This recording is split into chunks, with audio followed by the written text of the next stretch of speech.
Hey everybody, what's going on? And welcome to Guns N' Roses Central. And we've got some news for you guys today. So it's a pretty busy week if you guys are fans of Duff or even just fans of Guns N' Roses.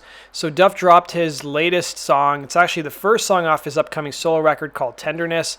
He also revealed in an interview that he trunked, that I'm going to play you here in a bit, that one of his older songs he did with Loaded is going to be rearranged and re-recorded for this upcoming solo record. Now let's talk about the Guns N' Roses news. So during the interview, he talked a bit about whether Guns N' Roses would be working on a new album anytime soon, and he basically confirmed it that, yeah, there's going to be a new Guns N' Roses album, but he didn't really want to talk too much about a timeline. So here's what he had to say. "Oh, it's real," said the bassist when asked how real the likelihood for a follow-up to Chinese Democracy is. "Still, there's no set plan," from as McKagan explained. He said, "But the fun part and cool part about Guns N' Roses is that we really don't talk about it, and what happens next just happens. It's never been a band that there's a direct schedule of how we do things." So speaking about the material that's currently being worked on, he offered, "I've heard some magnificent stuff that Axl Rose has done. He has some really cool stuff that he'd been working on, so I'm excited about the possibilities with that. Of course, I don't mean to get everybody rabid. A new GNR album will happen when it happens, but that's for sure." Now, initially, guitarist Richard Fortus ignited chatter about a potential new record from Guns N' Roses, one that would be the first to feature Slash and Duff since the Spaghetti Incident, which was their 93 covers collection. Now, Fortus laid out a rough estimate for new music, even suggesting that a song could surface before the year is over.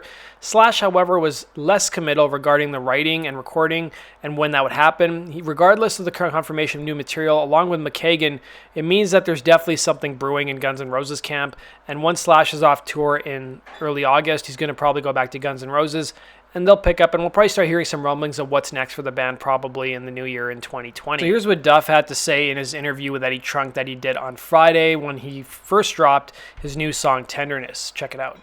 That one, what was it, mid-late 90s, the Geffen one, right? Yeah, 94. Yeah. I made that record kind of during the Illusions tour, and man, I got to tell you, Eddie, I don't remember making half the record.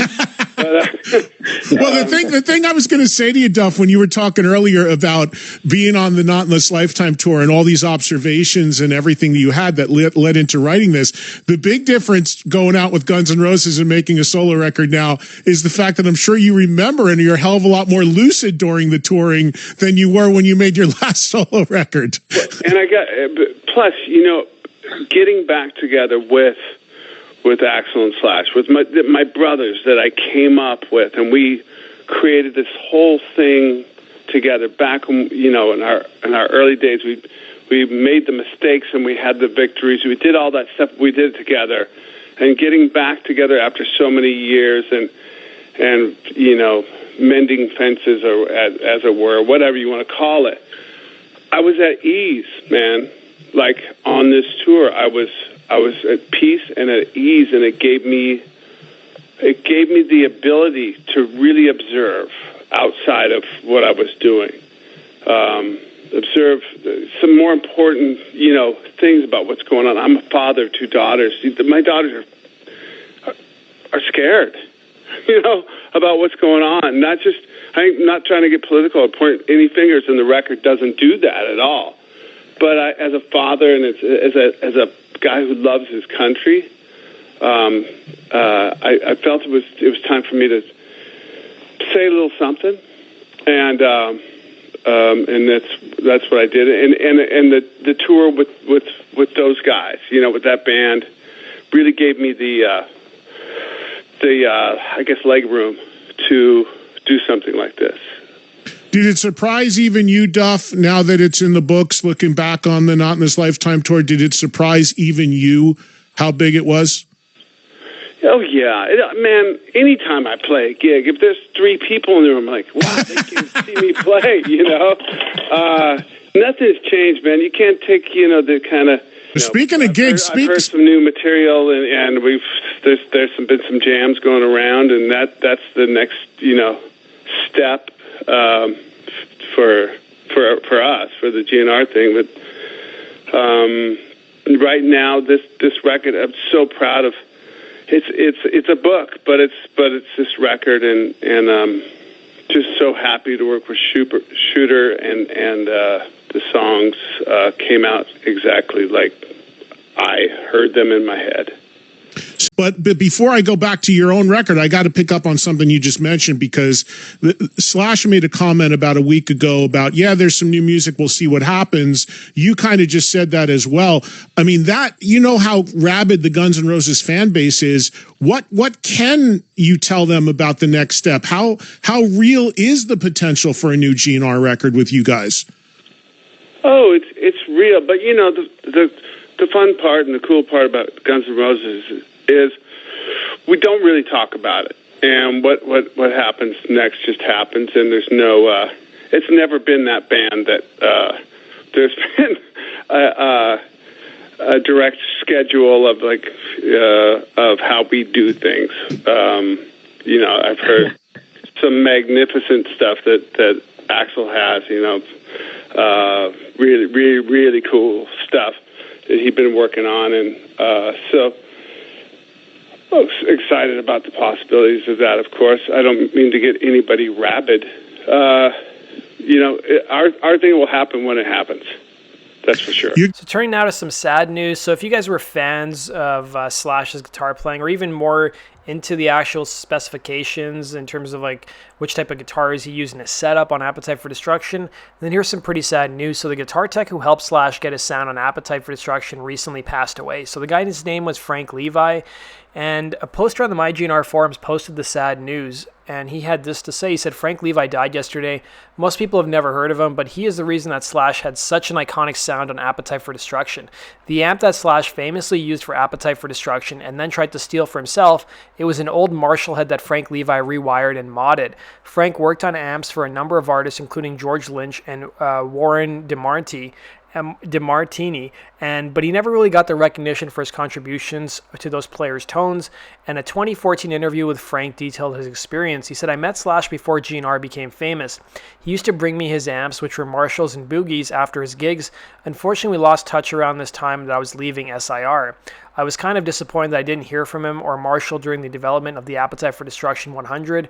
To date, I have not been able to see inside an Appetite for Destruction 100 to see exactly how they put it together. By the way, I remember that Slash used pedals on his recordings, but I didn't recall what pedals. And it's kind of sad that Frank was forgotten by the industry as time went on. The Appetite for Destruction 100 was based on the Appetite tone, but Marshall didn't involve the tech who was responsible for it.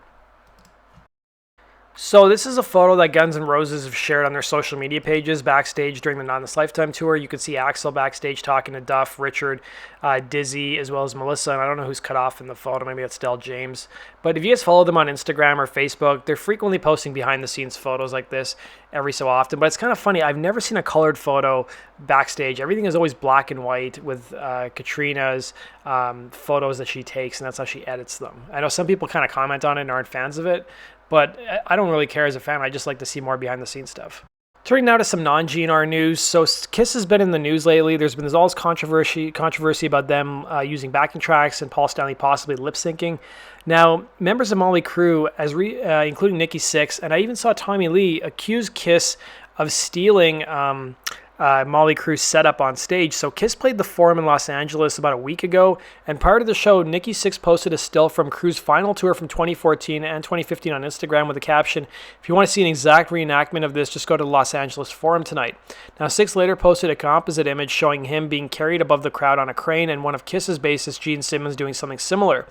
Isn't even cold before they took the exact grand finale from our tour. Might not matter to Kiss fans, but it does to Crüe fans. I dug their music when I was a little kid, and it was too cool to co-headline together a few years ago, but this disappoints me. Anyways, onwards and upwards. And it's not the first time Sixx has had a pop at Kiss. A spat between them began in 2016 after Simmons referred to Prince's death as self-inflicted and pathetic. Now, Nikki Sixx responded by urging Kiss bassist to call it a day and said he had no respect for him anymore. Now, unfortunately, I don't have the Instagram photo anymore because Nikki Sixx removed it. I guess they must have patched up their differences, and maybe they're cool now with each other. But that does it for today's news, guys. Thanks for watching. Be sure to hit the like button and go follow us on GNRCentral.com. And also be sure to subscribe to stay up to date on the latest Guns N' Roses news. Go check out my second YouTube channel, Rock and Roll True Stories. I posted a video that got a lot of views this past week. It was about Lane Staley's final recording with Alice in Chains that took place in 1998 when they did those 2 additional songs for the for the box set that came out the same year. One was called Died, and the other one was a single that was released, Get Born Again, both of which featured the last known Alice in Chains song to feature Elaine Staley on vocals. So thanks for watching, guys, and have a good one. Hey, this is Dizzy Reed from Guns N' Roses, and you're watching GNR Central. Yeah!